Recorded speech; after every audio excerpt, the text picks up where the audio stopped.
Jett, I love that when you started right after that first moto, you said, all I'm going to do is go out and win. I got to keep it simple. And you just did just that. Well done, my friend. Yeah, I think that's the best start I've ripped all year.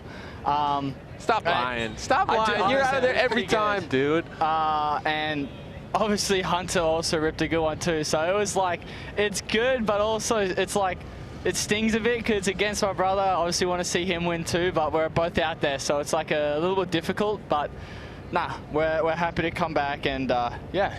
Again. We heard you caught on the live mic there saying that you felt bad. Yeah. When you got, is that real? Yeah, like you really feel a little bad? I mean, a little bit. I would, if he would have won it, that would have been a really good rookie season of 450. And I would have gone matching with mine too, because my rookie season I won it also, but I'm sorry, big bro. I'm sorry. Not that bad, yeah. I'm sorry. He's still got a smooth 500, so he did. He'll be fine. It's second. I think it's still cool, both of us being 1 and 2. So I think that obviously means a lot too for Daz. I think Daz would be pretty pumped for both of us to be 1-2.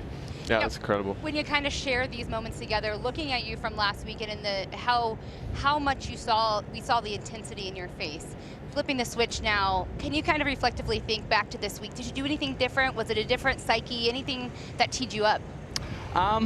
Yeah, I think every racer out there, they hate losing. Yeah. And obviously it was a slight mistake on my behalf with stalling it, and yeah, it stung a bit, but I think, yeah, now I feel like these are the last race things. I feel like I'm built for it now, so it's kind of good to go back-to-back with an all-win scenario, and it was, I think it was also sick to go up against Hunter with it. Totally. Yeah, you've been winning pretty much since you got here.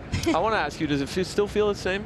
It still like feels you're still good. just as yeah. motivated? Well, I like my cars a lot, so it helps pay those off. So oh, I love it. Walk us through this one right here.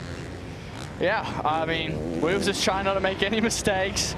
Once we kind of got that 2-second gap, I mean, Hunter was still pushing, so we had to keep focused. And I mean, I think second last lap in the after mechanics, I almost laid it over. I came in, it grabbed my fork leg and leant me over like flat almost. I don't know how I saved it, but one of those ones where you just kind of know you're going down and you kind of just let it go and somehow it works out. I was forced my way up. I planted my foot and was like dragging it and pushing up. I'm like, no, no, no. So yeah. Going into Charlotte, obviously there was a lot of speculation on your injury, how much time you had on the bike. Did you surprise yourself a little bit round one of the playoffs? Honestly, I knew.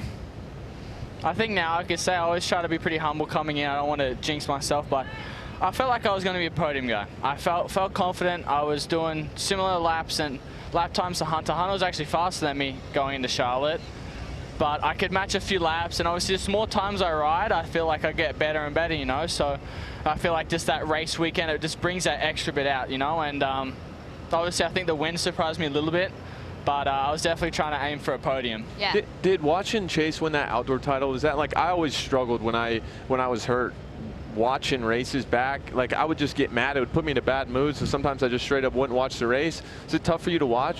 Oh, no, it definitely stung for sure, you know. I think out of all the rounds that I missed, I watched the first one, and if Hunter won, I'd go to watch the second one, and if he didn't win the first one, I would be pissed off, and I'd go start running or something, or go be pissed off. I'd angrily run down the street. If anyone was in California in those last few rounds and saw an angry man running, that was probably most likely me. The good news is there's no angry man running in Jett Lawrence, I don't think, tonight in Vegas, at least. That's a good thing, right? No, thank gosh. Well, actually, we still got nations, so sadly, maybe, but not angrily. Maybe angry man. We'll be doing it happily now.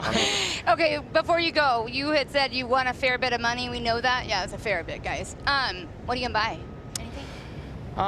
Deegan said rental property. Rental property. See, he makes a Lucas smart got you on a decision. tight leash? No, it's more so Daz. Daz has a, but I mean, I've used all my bonus money in the race wins to kind of go against rental properties and all that stuff. I got a financial guy, so we're already dialed on that. So we're just gonna get some toys, probably some nice, expensive toys. Right off. Buy a lot of toys with the Right off. Right off. Got a new, yeah, Porsche 911 Dozer, so we needs at the farm. Oh, yeah, we need a Porsche at the farm. Don't you think we need a Porsche at the farm?